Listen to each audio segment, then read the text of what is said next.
Bangladesh enforced a death sentence when its most wanted figure lives under the protection of a powerful neighbor, India.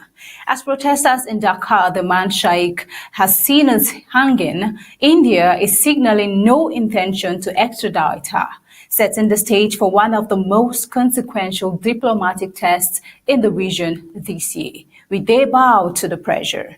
As we delve into the details, this and more will be explored in today's Flash News. Good afternoon and welcome. I am Thabita Arkol. Let's begin.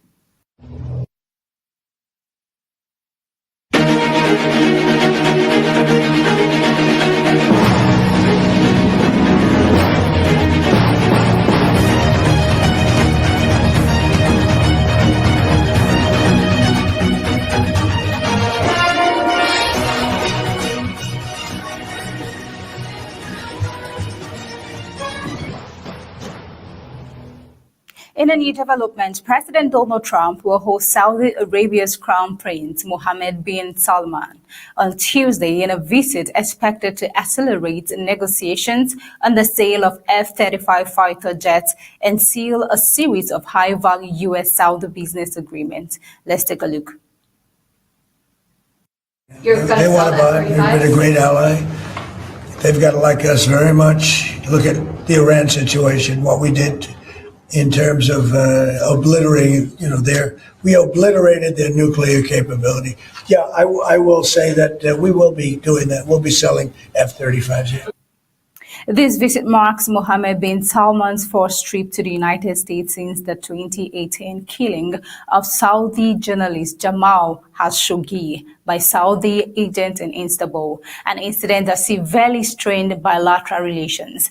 The United States intelligence agencies later assessed that the Crown Prince approved the operation, a conclusion he denied, though he acknowledged responsibility as the country's de facto leader. His reception in Washington signals that both governments consider the diplomatic rift largely repaired. MBS will hold Oval Office talks, attend a cabinet room lunch, and headline a formal back-tie dinner as the White House moves to secure fresh commitment under a $600 billion Saudi investment pledge made during Trump's visit to Riyadh in May. United States officials say new deals across defense, technology, manufacturing, and energy are expected. A key focus will be Saudi Arabia's request to purchase 48 F-35 fighter jets, which would represent the first U.S. sale of the advanced aircraft to the kingdom and a significant shift in regional defense policy. Such a deal would reshape the Middle East military balance and challenge Washington's long-standing commitment to preserving Israel's qualitative military edge, especially in the Middle East. Israel currently remains the only F-35 operator in the region. Now, beyond the fighter jet negotiations, Riyadh is seeking stronger U.S. security guarantees, deeper access to artificial intelligence technologies, and progress toward its planned civilian nuclear program. Meanwhile, is this a strategic competition with China? What's the U.S. playing here? We see that the U.S. strategists view the visit as part of a broader push to encounter and counter China's growing presence in the Gulf. Analysts say Washington aims to lock in cooperation across security, energy, finance, and emerging technologies to keep Riyadh aligned more closely with the United States.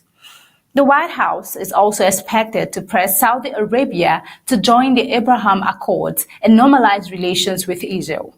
Riyadh has been cautious, insisting that any breakthrough must be tied to a viable path toward Palestinian statehood, an issue overshadowed by the ongoing conflict in Gaza. Let's take a listen. Abraham Accords will be a part. We're going to be discussing. I hope that Saudi Arabia will be going into the Abraham Accords fairly shortly.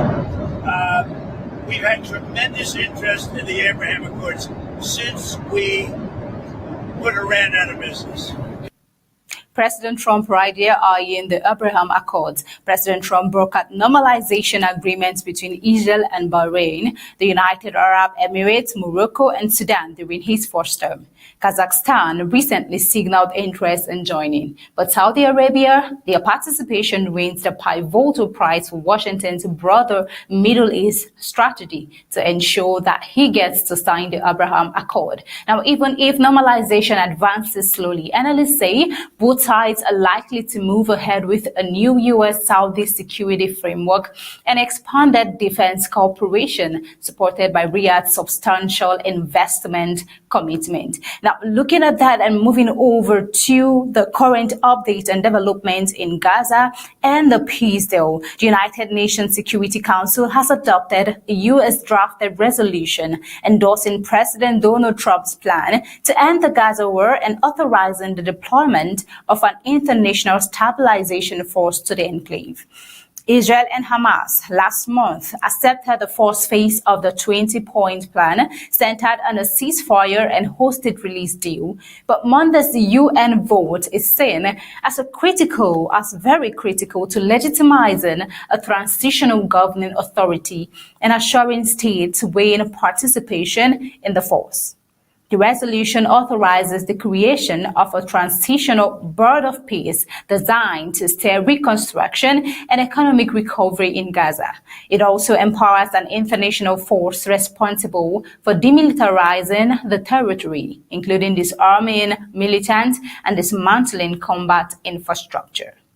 Hamas immediately rejected the resolution, insisting it will not disarm and accusing the initiative of imposing an internal and external supervisory mechanism on Gaza.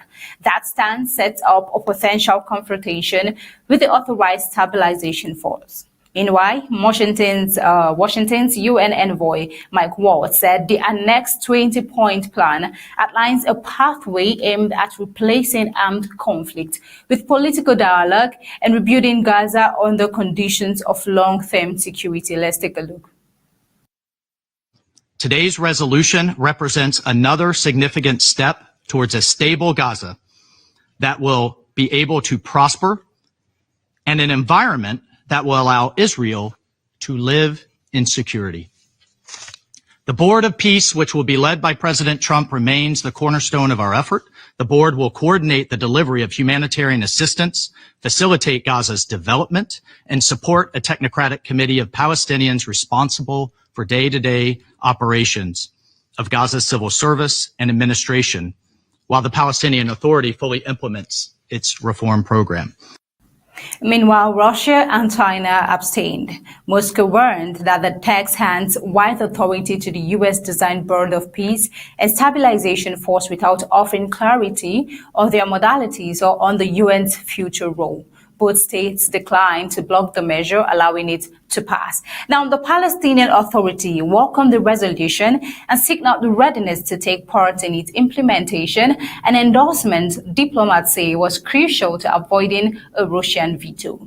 President Trump hailed the vote as a historic milestone and said details on the Board of Peace membership would follow. The resolution has triggered political controversy in Israel because it references conditions that could create a credible pathway toward Palestinian self-determination and eventual statehood, contingent on governance reforms and reconstruction progress. Now, Israel is saying they do not want a Palestinian state, and Palestinians are looking up for a recognition. But then what does the coming days hold? The text also commits the United States to launch a dialogue between Israel and the Palestinians aimed at defining a political horizon for coexistence. Meanwhile, Prime Minister Benjamin Netanyahu, under pressure from right-wing allies, reiterated Israel's opposition to Palestinian statehood and vowed to enforce Gaza's demilitarization. Let's take a listen. I've been resisting these attempts for decades and have been doing so in the face of both external and internal pressures. So I do not need reinforcements and tweets and lectures from anyone. That's the stand of Israel right there. Prime Minister Netanyahu keeps and consistently speaking about the refusal to recognize a Palestinian state. And now away from that and taking it over to Africa and linked to what is happening recently with the people in Gaza. South Africa says it will no longer accept charter flights carrying Palestinians after the disputed arrival of over 153 people from Gaza last week. The government's decision follows growing concern over how the passengers entered the country and the broader geopolitical implications surrounding their departure. Officials say many aspects of the flight remain unclear, including who coordinated the travel and why South Africa was used as a destination without formal notification.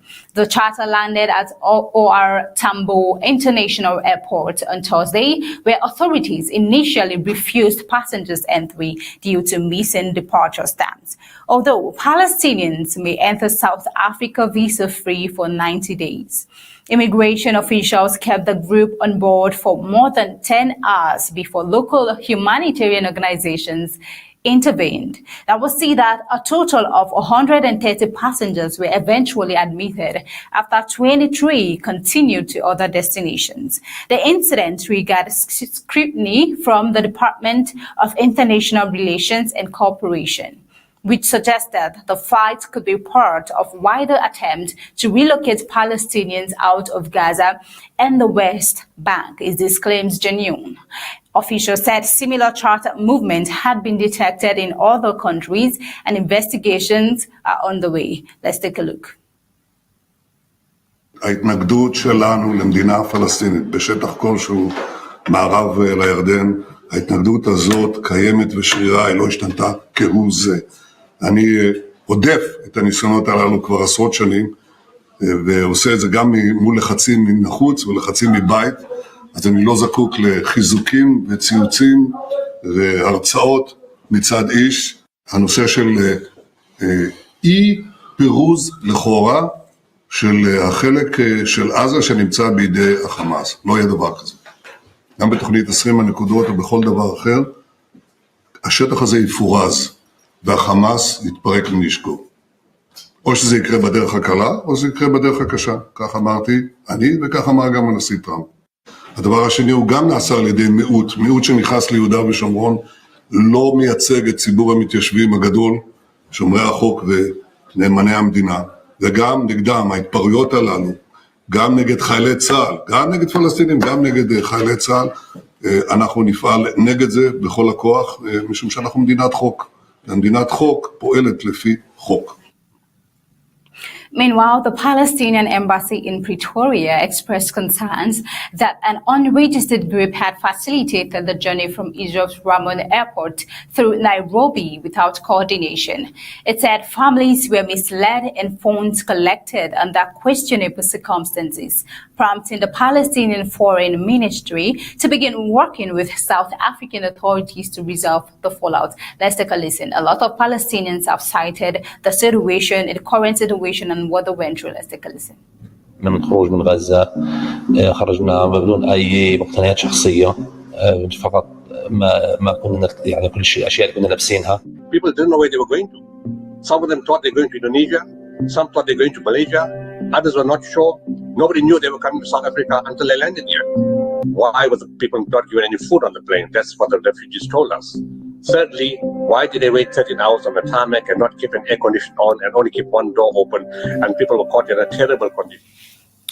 Israeli authorities initially said the passengers departed Gaza after third country approval, later identifying South Africa as that destination.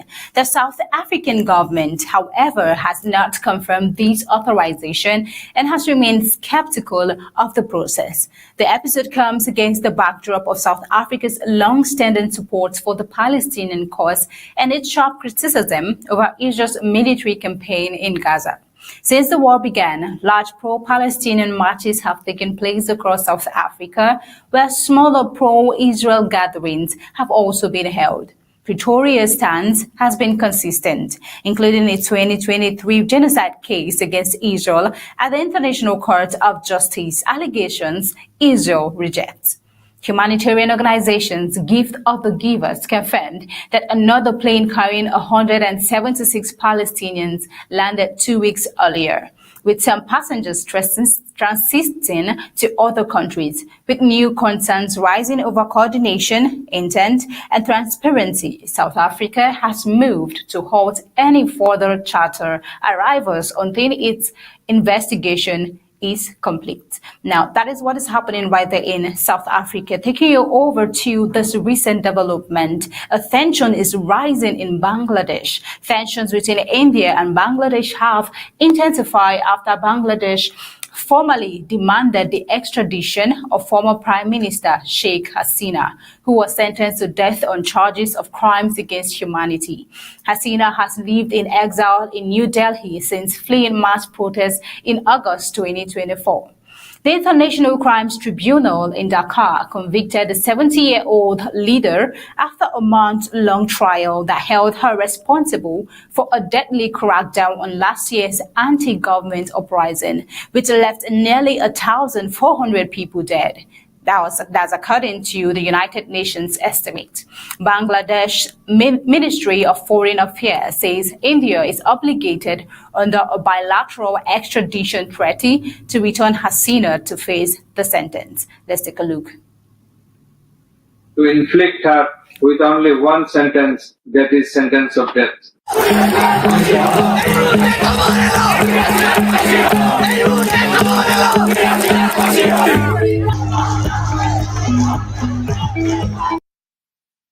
Civilians are jubilating concerning the verdict, but will India fall to the pressure? India has acknowledged the verdict but stopped short of committing to any extradition process, saying only that it will continue engaging with all stakeholders in Bangladesh.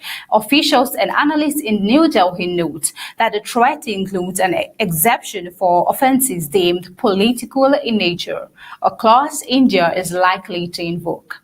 Hasina, Bangladesh's longest-serving prime minister, fled to India after protesters stormed her residence during nationwide demonstrations triggered by a security crackdown on student-led rallies. The unrest forced her resignation and paved the way for an interim administration led by Nobel laureate Mohammed Yunus. The new government has since demanded Hasina's return and taken a more confrontational posture toward New Delhi, including strengthening ties with Pakistan. India's relationship with Dhaka, which expanded significantly during Hasina's 15-year tenure, has deteriorated since her removal. Analysts say New Delhi views the prosecution of Hasina as politically motivated and considers the current Bangladeshi leadership unfriendly to Indian interests.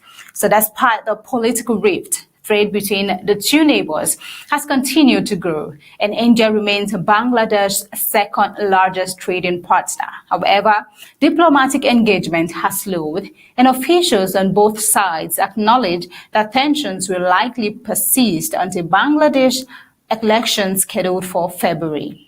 India has historically maintained close ties with the Awami League, the party Hasina led and sheltered her after her family was assassinated in 1975.